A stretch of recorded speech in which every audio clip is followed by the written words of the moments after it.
Hey, it's Dennis from Make Your Film, and today I wanted to talk about producing a series for the web or for a streamer or for whatever, but getting it ready and getting it tuned up so that you're ready to go and you want to put it out there and bring it to the world.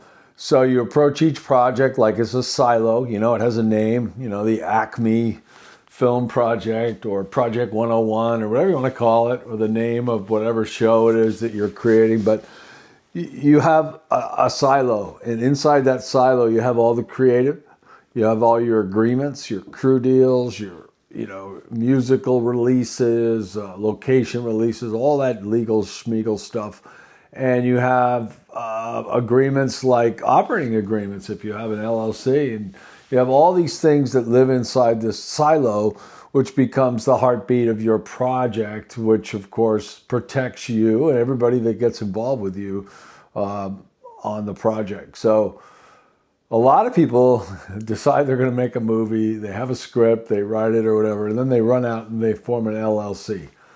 And you don't do that. You form the LLC the minute you have an investor standing in your doorway with investment capital, and you have to set up that structure. You get it all ready to go, you tune it all up, but it's counterproductive to invest money in forming an LLC, even though it's quite easy, until you have the structure you want. Because you might have 2 investors, you might have 9, you might have a DP that you love that wants a slice of the LLC. I mean, there all kinds of deals happen in putting something together.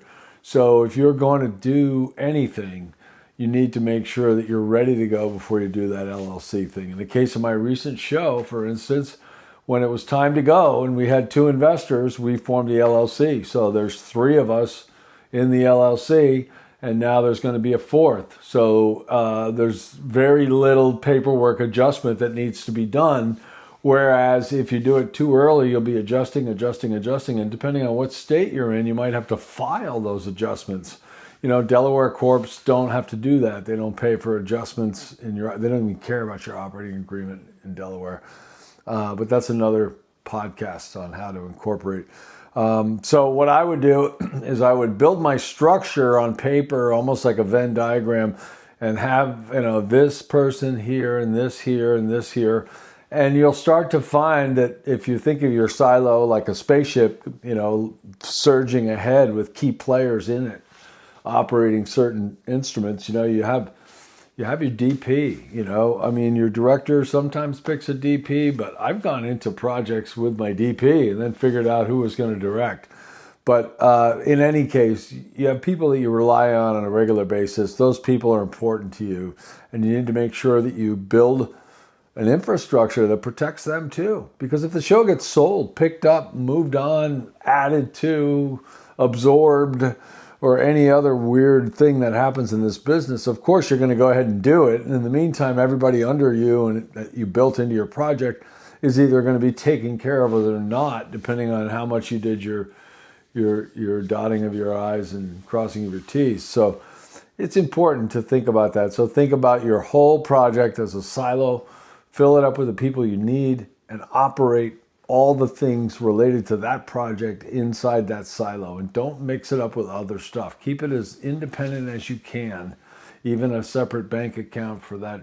If you have multiple projects going on, don't mix and mingle. Keep these silos organized and separate, because then you'll be saleable. Look, if someone's interested in your show and they say, well, let's see some of your paperwork, and you don't have your location releases, you don't have this, you don't have that, they're going to get nervous about buying your show and dealing with a bunch of legal issues. So you got to make sure you got all your ducks in a row.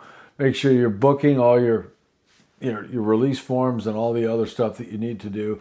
Make sure you're insured and all the little minutia of all those things. But when you're putting together your team, make sure that you've got a team that you can trust. Now, depending on who you are watching this, you might have any level of understanding. You might be super genius, producer person that knows what to do and who to call. But most people come into this in some sort of half-ass way. For me, I came in from the commercial side after 25 years making commercials, never made a movie in my life. All of a sudden, I'm in the movie business, and I had to learn it's a different game over here. And most of the people that work with you in this business are fair when you really dig down on it, but you've got to set framework. You've got to set dating rules.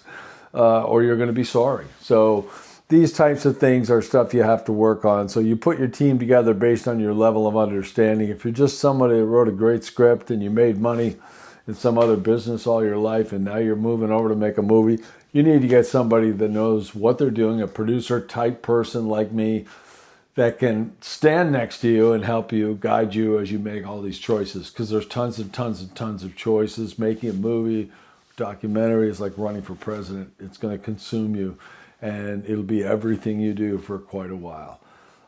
So all of those things aside, go make your film. There's never been a better time to make a film. There's never been a better time to put teams together. There's never been a better time to be a creative person. It's fantastic. So go do it well. And, you know, all of us that are out here really support the rest of you, because we all know it's a hustle. It's a big deal, but you can do it and you should do it. And I hope you do it. I'm Denis O'Brien at Make Your Film, makeyourfilm.net.